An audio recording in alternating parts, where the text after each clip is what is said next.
Dunia kita adalah panggung 3 dimensi yang bising. Kita menyentuh materi, kita merasakan tekstur, dan kita menghitung volume. Tapi, pernahkah Anda menyadari bahwa di tengah kemegahan realitas 3D ini, terselip sebuah anomali, sebuah entitas yang ada, tapi tak bermasa. Sesuatu yang kita lihat setiap hari, tapi tak pernah bisa kita genggam. Bayangan, secara fisik, ia adalah ketiadaan cahaya. Tapi secara geometri, ia adalah sesuatu yang langka. Sebuah objek 2 dimensi murni di alam raya yang 3 dimensi. Selamat datang di episode pertama, The Z Dimension. Saya Hizkia, dan hari ini kita akan membedah bagaimana ketidaksempurnaan mata kita menciptakan keajaiban dari kekosongan.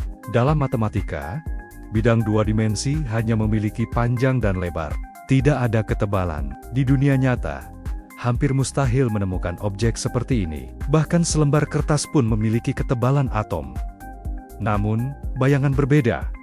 Bayangan tidak punya atom. Ia tidak punya berat. Ia adalah proyeksi yang menempel pada permukaan, mengikuti setiap lekukan tanpa pernah menjadi bagian dari volume itu sendiri. Ia adalah hantu geometri yang hidup di antara cahaya dan kegelapan. Lalu, jika bayangan itu datar, mengapa ia terasa begitu nyata? Disinilah otak kita melakukan tugasnya sebagai variabel Z, faktor pengali yang mengubah data mentah menjadi makna. Otak kita tidak melihat cahaya secara objektif. Kita menggunakan bayangan untuk menebak jarak, ukuran, dan bentuk. Melalui fenomena yang disebut persistence of vision, otak kita menjahit sela-sela informasi. Ketika cahaya terhalang, otak kita tidak hanya melihat kegelapan, ia melihat kedalaman. Bayangkan, seberkas cahaya, partikel tak bermasa yang melesat dalam garis lurus abadi. Perjalanannya baru akan terhenti saat menabrak sebuah objek. Sebagian terserap, sebagian terpantul, dan sebagian lagi mungkin melewatinya. Objek inilah yang menjadi penghalang, menciptakan wilayah yang tak tersentuh cahaya, yang kita sebut sebagai bayangan. Inilah fisika paling dasar yang membentuk persepsi visual kita. Sekarang, mari kita masuk ke dalam mesin biologis yang luar biasa.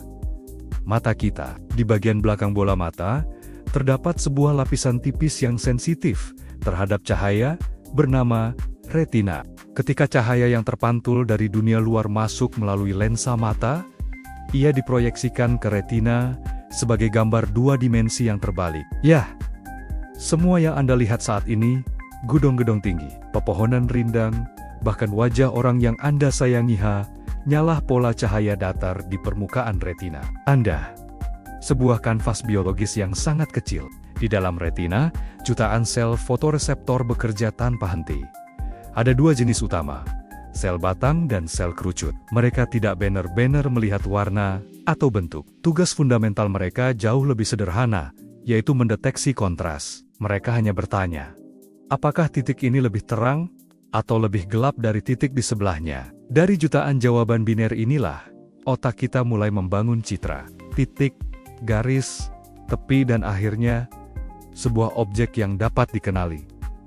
Jadi, mari kita renungkan sejenak. Mata kita, jendela jiwa yang begitu kita agungkan, sebenarnya memiliki keterbatasan fundamental. Ia hanya memberi kita data mentah berupa proyeksi 2D dan informasi kontras. Namun, dari sinilah keajaiban sesungguhnya dimulai. Keterbatasan biologis ini bukanlah akhir, melainkan gerbang. Ia memaksa otak kita untuk berevolusi, untuk belajar, untuk menafsirkan, dan akhirnya untuk menciptakan persepsi ruang 3 dimensi yang kaya dan mendalam dari data yang tidak lengkap. Inilah paradoks indah dari penglihatan manusia. Nantikan kelanjutannya di episode berikutnya. Terima kasih telah menonton.